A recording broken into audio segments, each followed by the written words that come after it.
Eto ang mga sensation mga kasawi kapag ka ang lalaki ay nanliligaw pa lang sa isang babae. Siyempre sasabihin ng lalaki sa'yo, ayan, pwede ba akong manligaw sa'yo? Lahat gagawin ko para lang hindi ka masaktan, hindi kita paiiyakin. At higit sa lahat, kapag sinagot mo na ako, lagi mong tatandaan na mamahalin kita pang habang buhay. Hindi na ako sa'yo makikipaghiwalay at higit sa lahat, yung buong buhay ko ay ilalaan ko sa'yo.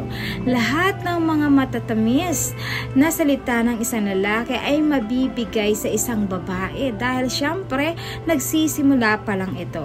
Pero kapag once na eto na, kapag matagal na ang kanilang relasyon at nakuha ng matamis na oo at ilang taon na silang magkarelasyon, eto yung pag once na niyayan isang babae ang kanyang jowa sa kanilang bahay, ayoko pumunta sa inyo, tinatamad ako kasi marami akong gagawin, so next time na lang.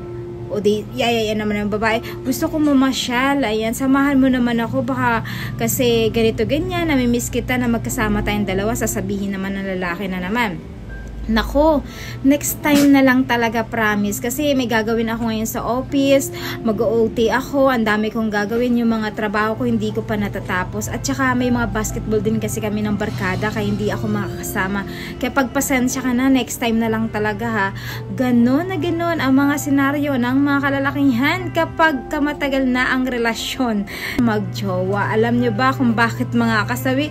Diyan na kasi unti-unting nagbabago ang mga kalalakihan dahil nakuha na nila ang bataan ng isang babae. Kaya ang mga kalalakihan, eto ay wala nang excite para sa kanila bagkos dahil natikman ka na.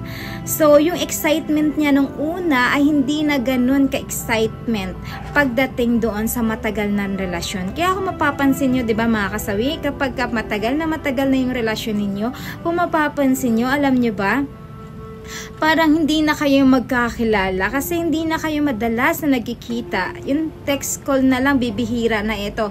Tapos kapag ka nag-chat ka sa jowa mo, alam mo, bibihira na lang itong sagutin. Hindi kagaya nung mga nag-uumpisa. Isang text mo lang sa kanya, aba, wala pang seconds, may reply na ito. Alam mo ba, love, miss na kita. Asan ka ngayon, pupuntan kita at may pa-surprise pa ito kapag ka pumunta sa bahay nyo. Pero kapag matagal na kayo, mga kasawi, alam nyo ba, mga kalalakihan, nako po, parang halos ayaw ka nang makasama, ayaw ka nang makita dahil busy na siya sa mga activity na ginagawa na jamming sa ibang tao. So, ibig sabihin, lumalakad na ito na wala ka. Okay lang para sa kanya. Samantalang yung una kayong relasyon, yung nililigawan ka pa lang niya, halos hindi ka mabitawan kahit saan.